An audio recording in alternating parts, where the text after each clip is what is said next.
Είσαι το προϊόν, το αποτέλεσμα των σκέψεων και των αισθημάτων σου. Αυτό ήταν το επεισόδιο, ευχαριστώ πολύ. Οκ, ας το εξηγήσουμε λίγο παραπάνω. Δεν είμαστε τα γεγονότα. Δεν καθοριζόμαστε από τα γεγονότα, παρά μόνο από την ερμηνεία που δίνουμε σε αυτά. Αυτά που συμβαίνουν δηλαδή δεν είναι δημιουργοί της πραγματικότητάς μας. Δημιουργοί της πραγματικότητάς μας είμαστε εμείς, καθώς αντιλαμβανόμαστε και ερμηνεύουμε τα γεγονότα που συμβαίνουν γύρω μας. Μου είπε ένας φίλος, «Σωκράτη, έχω βαρεθεί στην ψυχοθεραπεία μου, όλο τα ίδια και τα ίδια λέμε». Διαμαρτυρήθηκε λίγο και λέει, «Πες μου κι εσύ που είσαι του χώρου και ασχολείσαι με την προσωπική ανάπτυξη, τι συμβαίνει?» Του λέω, «Δεν νομίζω ότι φταίει η ψυχοθεραπεία ή, εν πάση περιπτώσει, ό,τι συμβαίνει. Νομίζω ότι η ματιά σου στα πράγματα είναι τέτοια που σε κάνει να ερμηνεύεις τα γεγονότα ως στάσιμα, ως στατικά. Το ότι συζητούμε τα ίδια πράγματα στη θεραπεία μας δεν σημαίνει απαραίτητα ότι τα πράγματα δεν αλλάζουν ή δεν προχωρούν. Είναι όμως η δική μας ματιά που μας λέει ότι μάλλον δεν κάνουμε την πρόοδο που θα θέλαμε. Θα μπορούσε κανείς να πει αντίστοιχα ότι όλη αυτή η ζήμωση που έχει γίνει και όλες οι φορές που έχεις συζητήσει αυτό το γεγονός με τον θεραπευτή σου που προσπαθείς να βρεις μια λύση είναι κομμάτια της προόδου και ότι να κοίτα έχω μείνει σε αυτό το θέμα γιατί απλώς είναι ένα περίπλοκο πρόβλημα και θα λυθεί. Αν ερμήνευες έτσι τα γεγονότα, τότε είναι πολύ πιθανό να ένιωθες ότι προοδεύεις. Άρα τα γεγονότα από μόνο τους δεν μπορούν να σου μιλήσουν για πρόοδο, όπως επίσης δεν μπορούν να σου μιλήσουν για ευτυχία, δεν μπορούν να σου μιλήσουν για ευδαιμονία, για αίσθημα πληρότητας. Η ερμηνεία στα γεγονότα φέρνει όλα αυτά τα αισθήματα. Και βέβαια αυτό μπορούμε να το καταλάβουμε γιατί μπορεί δύο άνθρωποι να ζουν παρόμοια πράγματα και ο ένας να είναι ας πούμε γεμάτος και πλήρης και οι άλλοι να είναι δυστυχισμένοι ή να νιώθει ότι δεν προχωράει, τα πράγματα δεν είναι καλά κλπ. Τώρα, πάνω σε ένα γεγονός, εμείς κάνουμε κάποιες σκέψεις.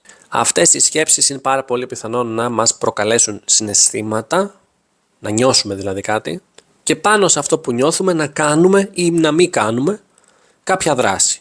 Αυτό, εάν το κάνουμε πολλές φορές κύκλο, θα φέρει τα αποτελέσματα που έχουμε στη ζωή μας.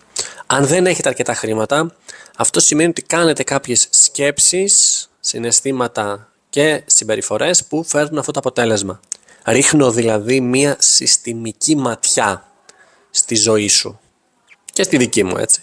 Αν εγώ κάνω κάποιες συγκεκριμένες σκέψεις, αυτό θα έχει συγκεκριμένα συναισθήματα, αυτό θα έχει συγκεκριμένες συμπεριφορές και αυτές οι συμπεριφορές θα έχουν συγκεκριμένα αποτελέσματα. Θα έλεγε κανείς ότι ένα πρόβλημα που έχουμε στη ζωή μας λύνεται στο προηγούμενο επίπεδο. Μπορεί το πρόβλημα να εμφανίζεται στο πόσο συχνά κάνουμε σεξ μέσα σε μια σχέση, αλλά δεν δημιουργείται πάνω στην πράξη. Και γι' αυτό το να προσπαθήσουμε να λύσουμε το πρόβλημα του κάνω λίγο σεξ με το να πιέζουμε τον σύντροφό μας να κάνουμε περισσότερο σεξ, δεν θα μας φέρει τη λύση.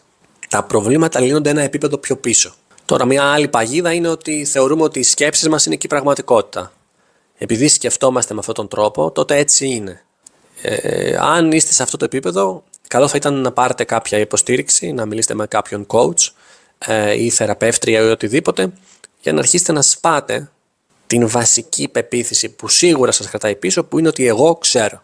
Για τα συναισθήματα τώρα. Τα συναισθήματα παράγονται από τον εγκέφαλό μας για να υποστηρίξει τη σκέψη μας. Αν εγώ επανελειμμένα σκέφτομαι ότι η σύντροφός μου με αδικεί, δεν με καταλαβαίνει, κάνει πράγματα εναντίον μου, τότε σίγουρα θα θυμώσω. Ή μπορεί να απογοητευτώ ή να λυπηθώ. Εν πάση περιπτώσει, το σώμα μου θα με ακολουθήσει σε αυτό και θα δημιουργήσει την αίσθηση, τα συναισθήματα. Μπορεί να είναι μια πίεση στο στήθος, στο λαιμό, μπορεί να είναι μια ταχυπαλμία. Πάντως το σώμα μου με ακολουθεί σε αυτά που σκέφτομαι. Είναι λοιπόν πολύ πιθανό μέσα σε παρόμοιες συνθήκες, δηλαδή σκέφτομαι κάτι, νιώθω κάτι, είναι πολύ πιθανό να έχω και παρόμοια συμπεριφορά.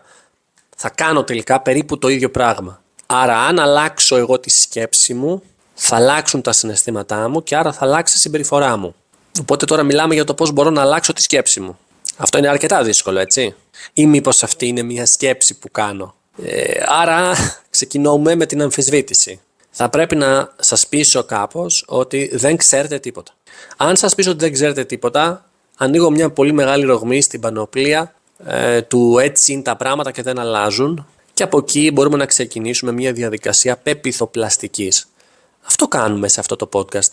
Και αν αυτό θέλεις να το κάνεις με τη βοήθεια ενός ειδικού, μπορείς να με βρεις στα social media, στο Instagram, και να μου στείλεις ένα μήνυμα να κάνουμε μια αναγνωριστική κλήση. Υπάρχει και η ιστοσελίδα μου φυσικά, και από εκεί μπορείς να κλείσεις ένα ραντεβού μαζί μου.